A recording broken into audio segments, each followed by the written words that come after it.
Welcome to Techstination. Joining us is Thomas Malone, a professor at MIT and founding director of the MIT Center for Collective Intelligence. Thank you for joining us, Tom. Pleasure to be here. You're doing some interesting work there that maybe can help people who are doing all of these Zoom calls and online video conferencing today. Give us a little overview of what it is that you've been working on. Well, I think as many of us know, many of us who've been spending hours a week, many hours a week in Zoom and other kinds of video conferencing calls, those online systems can be surprisingly good for many kinds of meetings, from 2 people to hundreds of people. But one of the things they don't do very well at all is support the kind of interactions we used to have in face-to-face meetings, before the meeting, after the meeting in the hallway, at the break of a meeting, or around the coffee machine or whatever. So it's very hard to do those kind of ad hoc private conversations you might have with 1 or 2 people when everybody in the whole Zoom meeting hears everything that anyone says. So that's what we've focused on, supporting that kind of impromptu private conversations that are so common and so important in face-to-face meetings, but very difficult or impossible to have in today's online video conferencing meetings. To do that, we developed a system called Minglr that supports exactly that kind of interaction. And that's spelled Minglr. Now, tell us exactly how it works, what the experience is, the user experience. Is this just a text chat between individuals? How does it work? No, very important point. It's not just text chat, it's video conferencing. But the video conferences are arranged in an unusual way. Very simple. As soon as you log on to the system, you see a list of the other people who are available in the group you're in. You see their names, pictures, or other things like that, and sometimes affiliations and interests. You see those listed on the left side of the screen. If there are people there you'd like to talk to, you can select one or more than one of the people you'd like to talk to. You can see if other people are waiting for them in the middle of the screen. And then on the right-hand side of the screen, you see people who've said they want to talk to you. And if you select one of those people, then you're both immediately placed into a private video conference for just the 2 of you. You can talk for a minute or for 5 minutes or as long or as short as you want. Whenever you're through with that, you just go back to the main window where you can pick more people you want to talk to. So in a way, it's a kind of online version of the kind of random mingling you'd have in the hallway or around the coffee machine or whatever. Hence the name Minglr. So this is different from sometimes you see the breakout sessions and things like that when you have a video conference, that kind of thing. This is very different from that. Yeah, the key difference there is that the breakout sessions in a system like Zoom are arranged in a central way. That is, the meeting host figures out and puts people in the different breakout groups. In this case, it's completely under the control of the individual people. Both people have to agree they want to talk to each other, or they don't go into a separate little breakout room. Can it be used, though, to set up like a group meeting, like a side conference?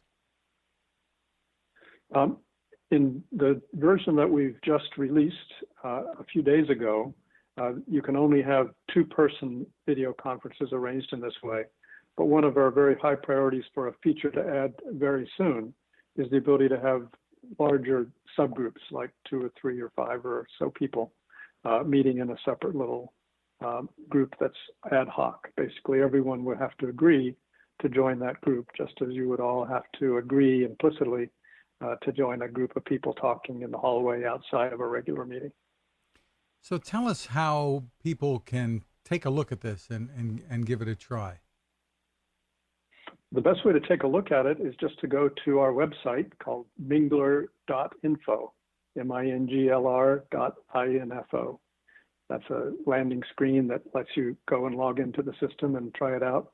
In that case, everyone else in the world who's looking at it at the same time will be shown there on the list, so you can talk to anyone else who's there. We're also planning soon to introduce a feature where you can have separate groups that have their own little group that people can then talk to others in that group. So if you have an online conference, or if you have some other kind of meeting that you want to have people be able to mingle around the edges of, that will soon be another feature you can do in the Minglr system on the minglr.info site. And what will this work with? Which of the platforms? What should we know? So the system we've developed, the Minglr system, uses an open source video conferencing system called Jitsi, Jitsi. So that's available for free. And we built on top of that the Minglr matching framework that I just described.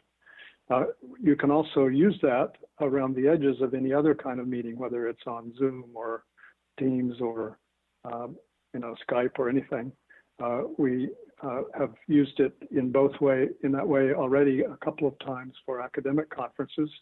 One where the main conference was in Zoom, another one was in Microsoft Teams.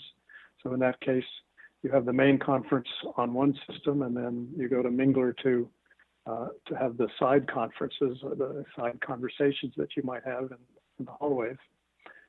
We also think that it's likely and desirable for the other video conferencing vendors to make a feature like this available as part of their systems, very closely integrated in that way. Also important to say, by the way, that the Minglr system is open source. We've released it as an open source software tool. So anyone who wants to can download it. They can set up their own server to run Minglr or make other changes like that. And are there hardware restrictions at all?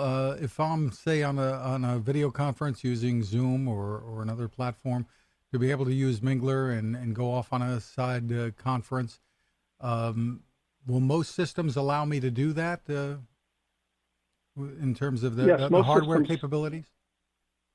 Most systems will allow you to do that. It's both hardware and browser that are important. I don't remember the exact list of browsers that don't work, but major browsers all work. And it works on laptops, it works on smartphones, it works on iPads, etc. Now, are you using this at all with your teaching, with the courses that you teach? We just released this a few weeks ago, and I'm starting my first classes for the fall semester in another couple of weeks, and I am definitely planning to use this with my teaching there. I just got an email a few minutes ago, actually, from another big group at MIT that does lots of virtual conferences, and they said they're talking about whether they want to use it with their conferences. So I think there are lots of opportunities for using it for online classes, for online meetings of all kinds.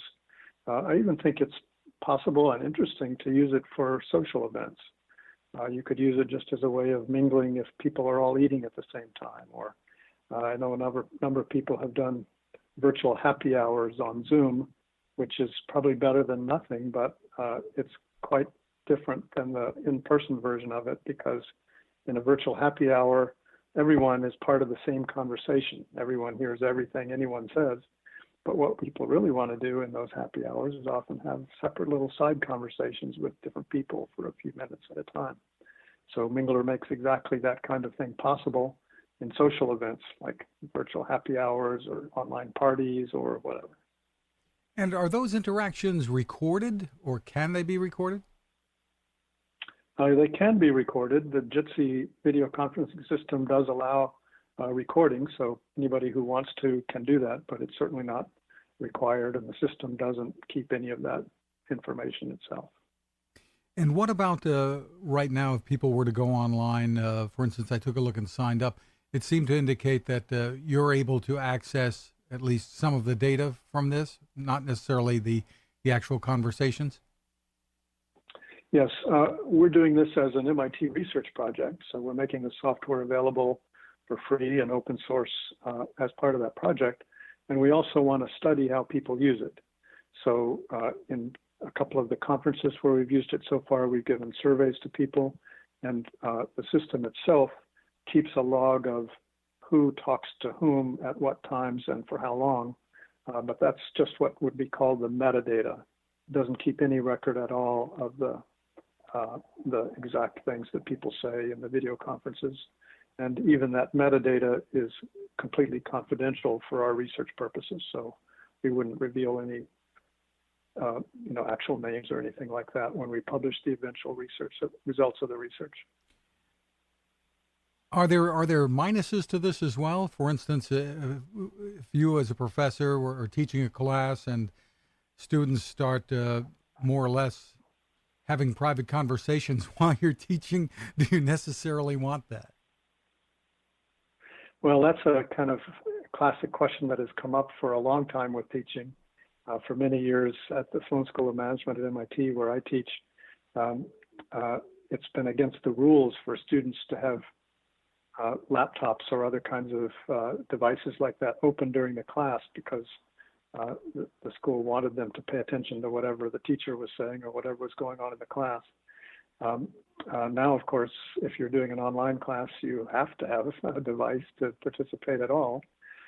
And I think there's no way of forcing people in an online meeting of any kind to not be paying attention to something else. So I don't think Minglr is any kind of a distraction any more than would otherwise be available in many ways. In fact, most of the video conferencing systems already give you the ability, if you want, to have private chats with other people in the meeting. Those are just text chats. This lets you do that by video if you want to, but I don't think it's any significant increase in the distraction quotient, if you want to call it that. Tell me what your thoughts are about the big picture here, the explosion of video conferencing that we're all experiencing, whether it's for work or personal use. Tell me what you think. I mean, this has been talked about for a long time, and all of a sudden, everybody's on it. Right. I think one way of thinking of the big picture here is that it's kind of like we've all been on a bullet train to the future.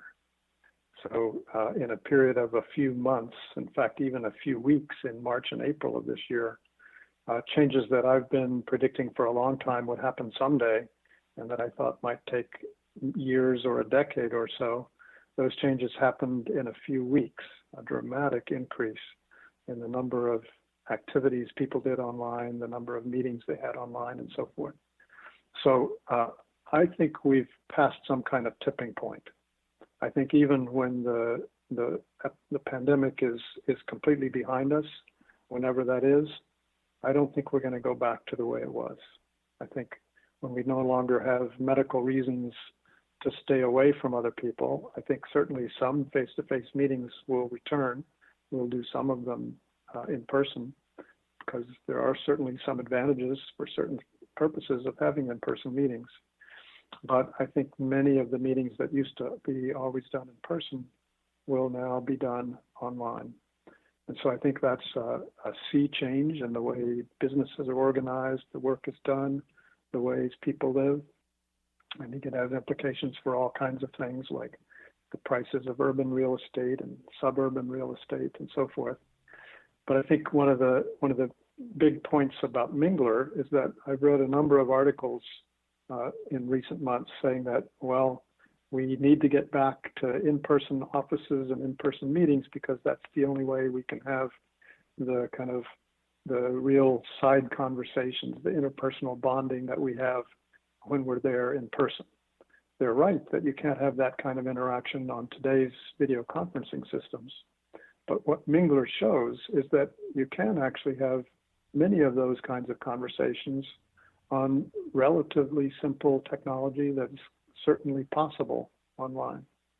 So I think that's kind of the big societal or organizational implication of Minglr, that a lot of things you used to think or would have thought you had to be present in person for, in conferences, business meetings, etc. A lot of those things can also actually be done online when you have the appropriate system support to do that. What about education? What's your experience? Not every professor likes the idea of having their students remote. So you would not find me in that group. I taught my class for the second half of last semester online. I enjoyed doing that. I thought it was cool. I'm very much looking forward to teaching online this fall as well.